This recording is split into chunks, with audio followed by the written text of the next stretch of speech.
북쪽 이스라엘 사람들에 대한 기대가 별로 없었습니다. 어린 시절부터 솔로몬의 죽음 이후에 남북이 나누어졌을 때 성경의 관심은 유다에 있다, 남쪽 유다에 있다. 남쪽 유다에 다윗의 정통 후계자들이 나왔고, 남쪽 유다에 경건한 아사왕, 그리고 여호사밧, 히스기야, 요시야, 그런 왕들을 통해서 하나님의 나라가 계속되었다. 북쪽 이스라엘에는 한 200년의 역사 가운데 왕조가 9번 바뀌었으니까요. 그쪽에는 좋은 왕들이 하나도 없었고 처음부터 길을 잘못 닦았기 때문에 북쪽 이스라엘에는 믿음으로 본받을 사람들이 거의 없었다라는 것이 저의 성경에 대한 선입관이었습니다. 그 선입관이 깨진 것은 최근입니다. 성경을 가만히 들여다보니 위대한 왕들은 남쪽에 있었는데 위대한 신앙인들은 북쪽 이스라엘에 훨씬 더 많았던 것이 아닌가라는 생각을 하게 되었습니다. 생각해 보십시오. 평생에 좋은 목회자를 한 번도 만난 적이 없습니다. 다녔던 교회마다 어떻게 보면 평균 이하의 교회만 다녔습니다. 그러면 그런 교회에서 하나님이 기뻐하실 만한 교인이 나올 수 있습니까? 거의 불가능하다고 생각을 합니다. 그런데 놀랍게도 지도자들이 형편이 없고 교회의 영적인 지도자들도 별 볼 일이 없는데, 놀랍게도 그런 상황 속에서 성경에 기록되는 믿음의 사람들이 북쪽 이스라엘에 많이 기록되어 있습니다. 수넴 여인도 하나님께서 주목하시는 여인 가운데 믿음으로 살았던 사람 가운데 한 사람입니다.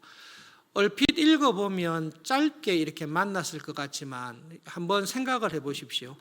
엘리사가 지날 때마다 이 여인이 엘리사를 불러서 영접을 했습니다. 유력한 여인입니다. 한 귀한 여인입니다. 두 가지 의미가 있습니다. 신분이 어느 정도 높은 여인이다. 뭔가 지위가 있는 여인일 것이다. 그리고 부자인 여인이었을 것이다. 이야기를 합니다. 신분이 높습니다. 그리고 부유합니다. 모든 것이 부족함이 없습니다. 그런데 사회적인 분위기는 엘리사를 향해서 데머리야, 너도 너의 선배 엘리야처럼 하늘로 올라가라. 우리하고 있지 말고 올라가라. 믿음으로 살아가는 일에 전혀 관심이 없는 분위기가 북쪽 이스라엘의 분위기입니다.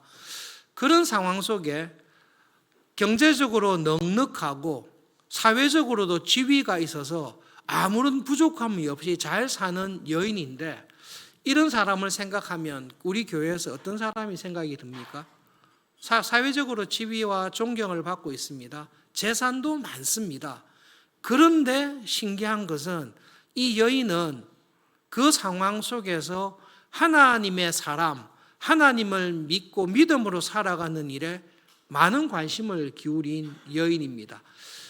교인들 가운데 신앙생활 하다가 가난하고 어려울 때는 믿음 생활을 열심히 하는데, 부유하고 성공하게 되면 그의 관심이 신앙생활보다는 세상의 풍요로움에 자연스럽게 끌리는 경우가 들어 있습니다. 그런데 이 여인은 귀하고 부유하고 신분이 높고 부족함이 전혀 없음에도 불구하고 이 여자의 관심은 하나님의 사람, 하나님에게 관심이 있습니다. 그래서 엘리사가 지날 때마다 너도 하늘에 올라가라 이렇게 하는 분위기 속에서 그 엘리사를 자기 집으로 영접해서 음식을 대접합니다. 어쩌다 대접한 것이 아니라 강권해서 우리 집에 꼭 오셔야 됩니다. 우리 집에 안 오시면 제가 정말로 실망합니다. 그런데 그 말을 엘리사가 볼 때에 립 서비스로 하는 사람이 아니라 정말로 나를 즐거운 마음으로 대접하려고 하구나.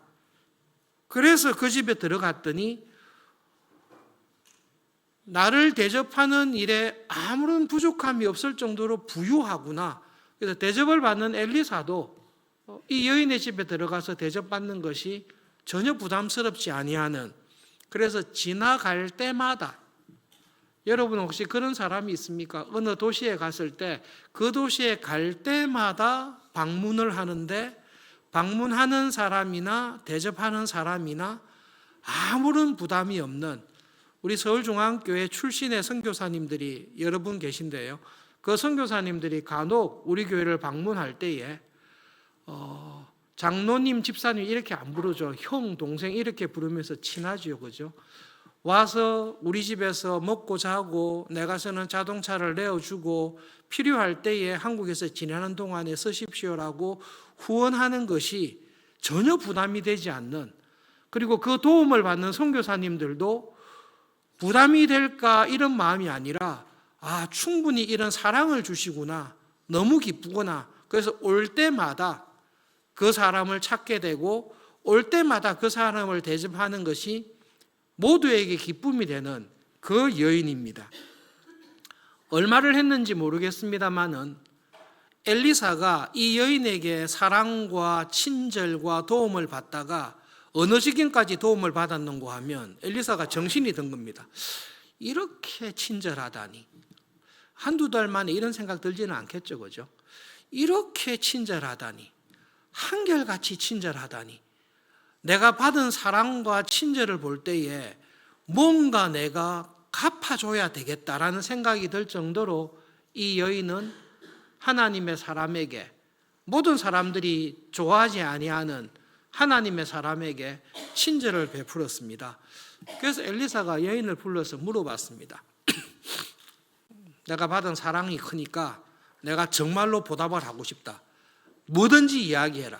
이야기하면 내가 왕에게 가서 당신의 부탁을 들어서라도 왕을 통해서도 갚아줄 거고 군대 사령관을 통해서도 갚아주겠다. 그 말을 했습니다.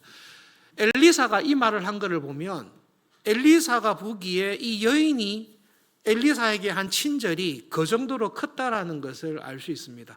내가 조금 갚을게요 이게 아니라 내가 왕을 잘 아는데 왕이 엘리사를 존중히 여기고 왕이 엘리사를 귀하게 여기고 있기 때문에 내가 왕에게 부탁해서라도 갚아주겠다라고 이야기를 했습니다.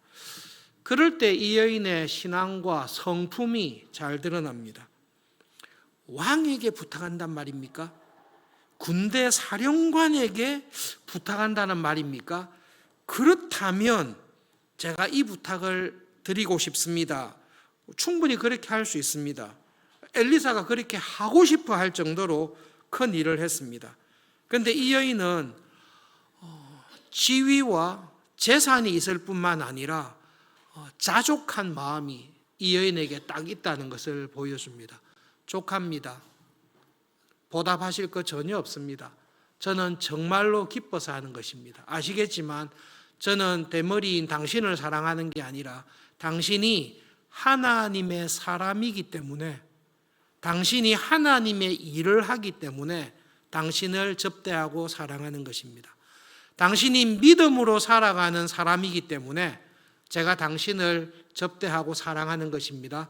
저는 하나님의 사람에게 그렇게 하는 것, 하나님에게 하는 것인 줄 믿습니다. 저는 아무런 부족한 것이 없습니다. 왕에게 이야기하실 필요 없습니다. 사령관에게 이야기하실 필요 없습니다. 저는 이렇게 사는 것이 기쁩니다. 엘리사가 무언가를 보답하고 싶은데 보답할 것이 없을 정도로 이 여인은 자족하는 여인입니다. 그러면 엔간하면 그만두면 되는데요. 이까지 답 들었으면 맞다. 내가 보기에도 이 여자가 하나님께 받은 복이 많다. 그리고 그런 마음으로 한다니 정말로 이 여자는 믿음이 좋은 사람이다. 그럼에도 불구하고 엘리사가 뭔가를 해주고 싶었습니다. 그래서 사원인 게하시에게 물어봤을 때에 아이가 없습니다. 근데 게하시가 보기에도 이 아이가 없는 게 이해가 됩니다. 남편이 나이가 너무 많습니다. 여인이 남편이 아이를 가질 만한 가능성이 있는 나이에 있었다면 엘리사에게 부탁했을지 모르겠습니다만은 이 여인이 볼 때도 남편이 너무 나이가 많아가지고 정상적으로 아이가 가지는 것은 불가능하다고 생각한 것입니다. 하나님께서 사라에게 나타나서 내년에 네가 이맘때 아들을 낳을 거다라고 했을 때 사라가 한 그 심정 그대로입니다. 아이고 하나님, 이미 제가 가임할 수 있는 나이가 지났습니다. 남편을 보십시오. 아브라함도 나이가 100살이 됐는데 아이고 하나님, 거짓말하지, 농담하지 마십시오 했듯이 이 여인도 그 말을 들었을 때 하나님의 사람이여 당신의 계집종을 속이지 마십시오라고 한 거는 저한테 거짓말하지 마세요. 불가능합니다. 그런데 하나님께서 1년 뒤에 아들을 가지게 해주셨습니다. 이삭을 얻었을 때처럼 기뻤을 겁니다. 남편은 나이가 많습니다. 자녀가 하나도 없습니다. 남편은 곧 죽을 것입니다. 그러면 이 여자는 과부가 될 것입니다. 이 여자는 과부가 될 것이고 이 여자가 죽게 되면 자기의 모든 부유한 것들이 아마 형제들에게 다 넘어가겠지요. 그런데 하나님께서 남편이 죽고 난 이후에 자기를 돌볼 수 있는 아들을 주셨습니다. 이 아들에게 하나님께서 주신 기업을 물려줄 수 있는 은혜를 받았습니다. 무척 기뻤을 것입니다. 이 아이가 자랐습니다. 아버지가 추수할 때에 추수꾼들이 있는 곳에 데리고 갈 정도로 자랐으니까 5살은 아니겠죠, 그죠? 5살짜리 아이를 추수하는데 데리고 가서 하지는 않을 거니까 한 10살 정도 됐지 않았겠습니까? 10살 정도 된 아이를 추수하는데 데리고 가서 있는데 아이가 갑자기 아버지 머리가 많이 아픕니다 라고 하길래 그래 머리가 갑자기 아프냐, 집에 가서 엄마에게 가서 좀 쉬고 오느라. 그런데 어머니에게 와서 무릎에 누워 있다가 죽어버렸습니다. 이럴 때에 세월이 한 얼마나 지났겠습니까? 최소한 10년은 넘어 지났을 것 같아요. 엘리사를 만나고 엘리사가 이 여인의 친절에 감동을 받아서 당신이 나에 대한 친절, 사람에 대한 친절이 아니라 하나님의 나라를 위해서 일하는 사람들에 대해 이 친절을 베풀 때에 갚아주고 싶다. 그 마음은 엘리사의 마음이지만 여러분 동시에 하나님의 마음입니다. 여러분 성경을 읽으실 때에 우리가 믿음으로 산 사람들의 신앙과 행동을 보고 도전을 받고 우리는 본받습니다. 동시에 여러분 그 믿음으로 살아가는 사람들과 함께 역사하시는 하나님의 모습을 보시고 그 하나님을 본받는 것이 굉장히 중요합니다. 엘리사가 볼 때에 목회자가 볼 때에 한 10년 15년 지나서 우리 서울중앙교회를 경험할 때에 저 교인은 정말로 뭔가를 좀 갚아주고 싶다. 그런 마음이 드는 교인들이 있습니다. 여러분도 보시면 다 아실 겁니다. 여러분 그것이 엘리사의 마음일 뿐만 아니라 북쪽 이스라엘이라는 어려운 상황 속에서 믿음으로 살아가는 신자들을 보시는 하나님의 마음이 그렇습니다. 엘리사의 마음과 말과 행동은 믿음으로 살아가는 우리를 보시는 하나님의 마음이, 하나님의 심정이 어떠한지를 우리들에게 보여주고 있습니다. 우리는 다 쉽지 않은 상황 속에서 살아갑니다. 그런데 그 상황 속에서도 하나님을 딱 바라보고 믿음으로 살아가는 사람을 보실 때 하나님께서 얘가 이렇게 산단 말이냐? 내가 은혜로 복을 주고 싶다라고 생각을 합니다. 여러분 이 사실은 꼭 기억하십시오. 우리가 한 행동이 하나님의 의의 수준을 만족했기 때문에 우리에게 상을 주시는 게 아닙니다. 하나님께서 완벽한 의의 수준을 놓고 볼 때에 내가 행하는 모든 열심과 경건이 하나님의 의의 수준에 이를 수는 없습니다. 그 사실을 꼭 기억하셔야 됩니다. 만약에 나의 기도와 나의 경건과 나의 선행과 구제가 하나님이 요구하시는 수준에 만족했기 때문에 그 하나님의 만족한 수준에 이르렀기 때문에 하나님께 보상을 받는 사람을 찾아라고 하면 아무도 없습니다. 성경은 그것을 전제로 하고 있습니다. 그러므로 여러분 믿음 생활할 때에 내가 어느 정도까지 경건하면, 내가 어느 정도까지 하나님이 요구하는 바를 맞추면 하나님께서 이것을 보시고 나에게 은혜로 갚아주신다고 할 때에 내가 한 행동이 하나님이 상 줄 수밖에 없는 의로운 것이 아니라 의로운 수준에 이를 수 없다라는 것을 기억하셔야 됩니다. 그런데 하나님은 하나님의 절대적인 의의 기준에 우리의 경건이나 신앙생활이 미치지 못한다 할지라도 부모가 자녀를 볼 때에 부모가 아버지 어머니를 기쁘게 하기 위해서 일어나서 처음으로 밥을 하는데 삼청밥을 만들어서 아버지 어머니 밥 드세요라고, 제가 피곤한 어머니를 위해서, 아버지를 위해서 밥을 짓는데 이 밥이 삼청밥이 되었습니다라고 할 때에 부모가 어떻게 하시죠? 칭찬하죠. 야, 삼청밥을 지어서 되냐? 이렇게 욕하지 않습니다. 그 마음을 보고, 그 부모님의 사랑에 대한 감사와 거기에 대해 조금이나마 보답하고 싶은 그 자녀의 마음을 보고 삼청밥을 지어도 밥을 태워도 아, 잘했다, 정말로 맛있다라고 먹듯이 하나님께서 여러분이 믿음으로 살아갈 때에 여러분의 경건과 믿음으로 살아가는 삶을 보상해 주시는 것은 여러분이 하는 것이 믿음으로 살아가기 위해 애쓰는 그 모습을 보시고 은혜로 상을 주십니다. 은혜로 상 받지 않는 것은 아무것도 없습니다. 엘리사를 통해 수넴 여인을 봤을 때에 수넴 여인의 경건이, 수넴 여인의 친절이 하나님이 요구하시는 완전한 경건과 친절을 맞췄기 때문에 줬다, 그렇지 않습니다. 수넴 여인을 보고 네가 부자인데 그래도 네 마음에 즐거운 마음으로 모든 사람이 비난하고 모욕하고 조롱하는, 믿음으로 살아가는 사람을 도우려고 하는 그 마음을 하나님께서 기뻐하신 것입니다. 하나님께서 수넴 여인에게 내가 너한테 돈을 얼마나 줬는데, 얼마나 복을 많이 줬는데 너가 지붕 위에 방 한 칸 지으면 되냐? 최소한 방 2칸을 지어야 되지 않냐?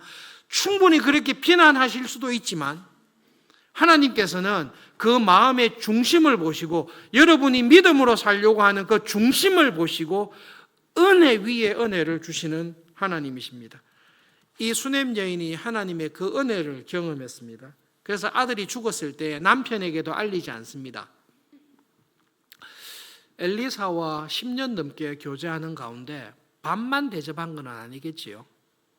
엘리사가 와서 자고 할 때에 여러 가지 이야기를, 말씀을 들었을 것입니다. 특별히 아들을 얻고 난 다음에 수넴 여인은 엘리사에게 불가능한 일이 아닙니까? 우리 남편을 볼 때에 이거 불가능한 일이지 않습니까?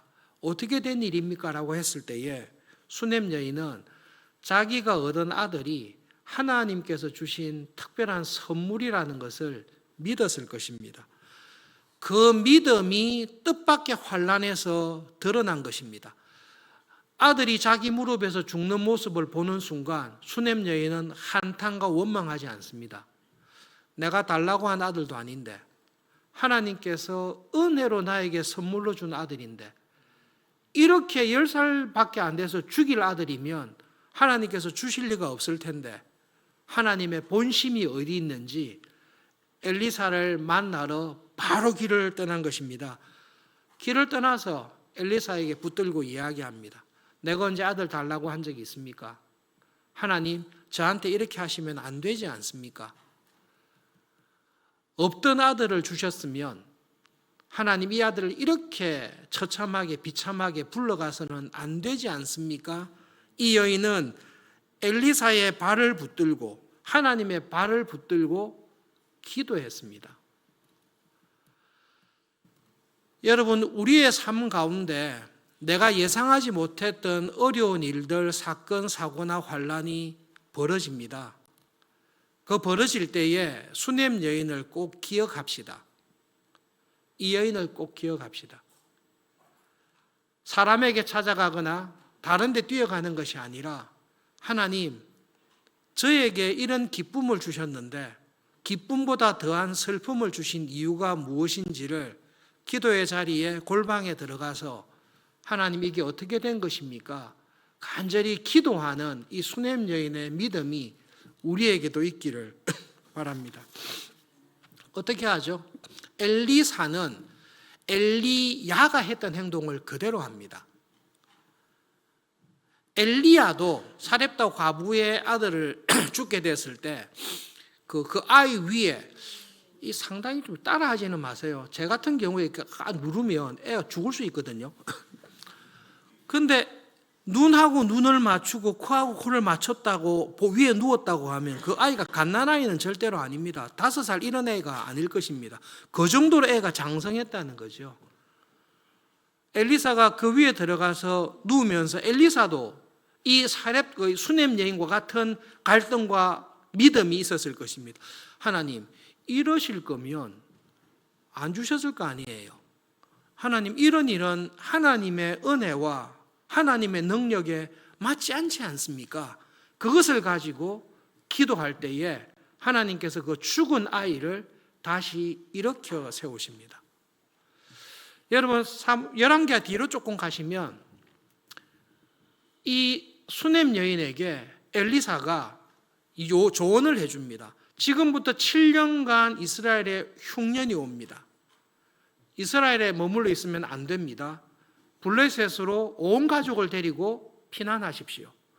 그 말을 듣고 이 수냄 여인은 자기의 집과 땅을 다 놔두고 가족들을 이끌고 블레셋에 가서 7년의 기근을 피합니다. 그리고 7년의 기근을 피하고 난 다음에 다시 돌아와서 왕에게 우리 집과 우리 땅을 돌려달라고 왕을 찾아갑니다. 그 자리에서 게하시가 저 여인이었습니다라고 이야기를 해서 그 집과 땅과 7년간의 모든 수확했던 것들을 왕으로부터 다 돌려받는 은혜를 이 수냄 여인은 맞이합니다. 그런 걸 보면 수냄 여인과 엘리사는 한 20년, 엘리사가 한 50년, 5, 60년 사역을 했다고 보면요. 엘리사의 5, 60년의 사역 가운데 수냄 여인과의 교제의 기간이 20년 정도, 20년 이상 엘리사와 이 수냄 여인은 함께 믿음 생활을 했던 것으로 보입니다. 여러분, 이 수냄 여인과 우리의 경건 생활에 대해서 2가지만 말씀을 드리겠습니다. 엘리사를 만나기 전에 이 수냄 여인은 좋은 남편, 경제적으로 넉넉하고 사회적으로 안정된 가운데 행복하게 살았습니다. 그런데 여러분, 이 행복하고 부유하고 여유 있게 살 때에 이 여인의 마음속에는 지금 내가 누리고 있는 이 행복, 건강, 안정한 것에 매몰되지 않고 그 상황 속에서 하나님의 사람, 믿음으로 살아가는 사람에게 관심을 기울였습니다. 그래서 하나님께서는 그 여자에게 행복하게 사는 것을 넘어서서 믿음으로 살아가는 사람에게 주시는 더 큰 은혜와 행복을 아들을 통해서 경험하게 하셨습니다. 그 아들이 죽지 않고 쭉 살았다면 이 수냄 여인은 하나님을 믿으면 더 행복하고 더 복된 삶을 산다라는 신앙을 가지고 살았을 것입니다. 그런데 예상치 못했던 아이의 죽음이 찾아왔습니다. 전혀 생각하지 못했던 이때까지 누렸던 모든 행복을 파괴하는 불행이 다가왔습니다. 그 불행이 찾아왔을 때 수냄 여인은 하나님 앞에 나와 하나님의 발을 붙들고 기도했습니다. 그 기도를 통해 수냄 여인은 죽었던 아들을 살리시는 하나님을 경험하게 되었습니다. 수냄 여인의 인생을 통해 가장 복되고 행복한 일이 무엇이었습니까? 참 좋은 부유하고 넉넉한 남편을 만난 것입니까? 불가능한 시기에 아들을 얻은 것입니까? 아니면 아무도 예상했던 못했던 그 시기에 아들의 죽음입니까? 모든 것이 행복입니다마는 수냄 여인이 죽었던 아들이 살아나는 그것을 보았을 때에 수냄 여인은 하나님에 대한 믿음과 세상을 살아가는 가치가 완전히 바뀌었을 것입니다. 이 여인에게는 좋은 남편, 부유한 경제적인 상황, 안정된 생활보다 하나님은 정말로 이런 하나님이시구나, 정말로 하나님이 참 하나님이시구나, 이 하나님을 경험하는 것, 이 하나님을 믿는 믿음으로 살아가는 것을 대신할 것은 정말로 없구나. 내가 솔로몬의 시대에 살지 않아도, 내가 다윗의 시대에 살지 않아도, 내가 가장 어렵고 힘든 영적인 시기에 그런 상황에 산다 할지라도 하나님을 바라보며 믿음으로 살아갈 때에 하나님께서는 솔로몬의 시대보다, 다윗의 시대에 살았던 사람들보다 더 큰 은혜로 나를 붙잡아 주신다는 것을 경험했을 것입니다. 여러분, 우리 모두가 이런 믿음을 사모하면서 살아가실 수 있기를 바랍니다. 어려운 가운데 있으십니까? 야고보서의 말씀대로 환난 중에 기뻐하십시오. 그리고 이 여인처럼 기도의 자리에 나오셔서 예수님의 발목을 딱 붙들고, 하나님의 발목을 붙들고, 하나님, 제 아들이 죽었습니다. 하나님, 이렇게 하시면 안 되지 않습니까? 하나님 앞에 기도함으로 우리에게 당한 환난이 하나님을 경험하게 되는 은혜가 될 수 있기를 정말로 바랍니다. 그리고 여러분, 엘리사와 60년의 사역 가운데 엘리사에게도 이 수넴 여인과의 인연이 굉장히 깊었을 것입니다.